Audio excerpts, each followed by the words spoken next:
আসসালামু আলাইকুম everyone, welcome to my channel Muktaz daily cooking. কেমন আছেন সবাই? আমার আজকের রেসিপি সটেড ভেজিটেবল। যারা ডায়েটের কথা চিন্তা করছেন তাদের জন্য কিন্তু এটা বেস্ট রেসিপি। তো আমি আজকে সটেড ভেজিটেবল বানানোর জন্য যে কয়েকটা সবজি আমার হাতের কাছে ছিল সেই কয়টাই নিয়ে নিয়েছি। আপনাদের হাতের কাছে যা সবজি থাকবে আপনারা পছন্দ অনুযায়ী সেই কয়টা সবজি নিয়ে নেবেন। আমি নিয়েছি এখানে আধা কাপ পরিমাণ গাজর, 1 কাপ পরিমাণ ফুলকপি, 1 কাপ পরিমাণ ব্রকলি, আধা কাপ পরিমাণ মাশরুম, আর আধা কাপ নিয়েছি সবুজ আর লাল ক্যাপসিকাম, আর নিয়েছি মুরগির বুকের মাংস 1 কাপ পরিমাণ, আর কিছু পেঁয়াজ, রসুন কুচি, আদা কুচি, আর কয়েকটা কাঁচামরিচ। তো প্রথমে আমি মুরগিটাকে একটু ম্যারিনেট করে নেব। হাফ চা চামচ আদা রসুন বাটা দিয়ে আর একটু লবণ আর গোলমরিচ দিয়ে মুরগিটাকে আমি মেখে নিয়েছি। মুরগির মাংসটা অপশনাল, যেহেতু আমি রাতে আর কিছু খাবো না, শুধু এটাই খাবো, সেজন্য আমি একটু মুরগির মাংস নিয়ে নিয়েছি। তো আমি প্রথমে একটা প্যানে 2 চামচ পরিমাণ বাটার দিয়ে দেব। আর বাটারটা যখন একটু মেল্ট হয়ে আসবে তখন আমি চিকেনগুলো দিয়ে দেব। আর চিকেনটা খুব ভালোভাবে ভেজে নেব। একটু চিকেনের ভিতরে যে পানিটা আছে সেই পানিটা বের হওয়া পর্যন্ত আমি চিকেনটা ভাজবো।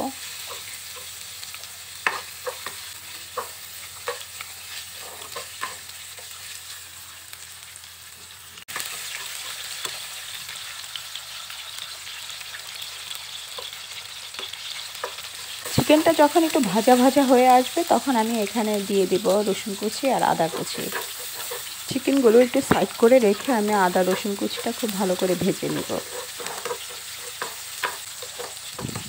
আদা রসুন যখন একটু ভাজা হয়ে যাবে তখন আমি এখানে গাজর দিয়ে দেব। যে সবজিগুলো সিদ্ধ হতে সময় বেশি লাগবে আমি সেই সবজিগুলো প্রথমে দিয়ে দেব।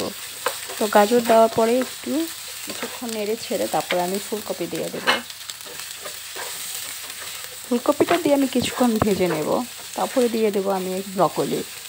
ফুলকপি আগে দিয়েছি কারণ ফুলকপি সিদ্ধ হতে একটু সময় বেশি লাগে, ব্রকলিতে অত সময় লাগে না।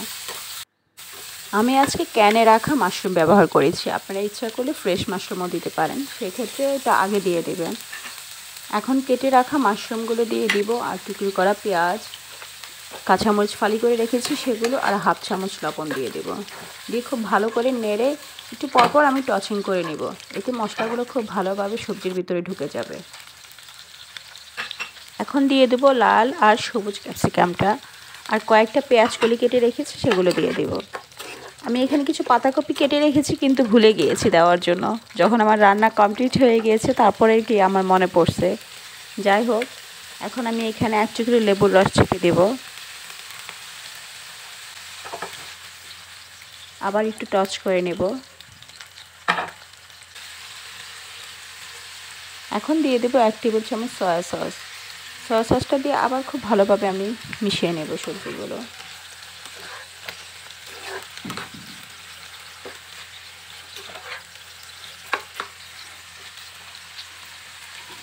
দিয়ে দেব হাফ চা চামচ চিনি।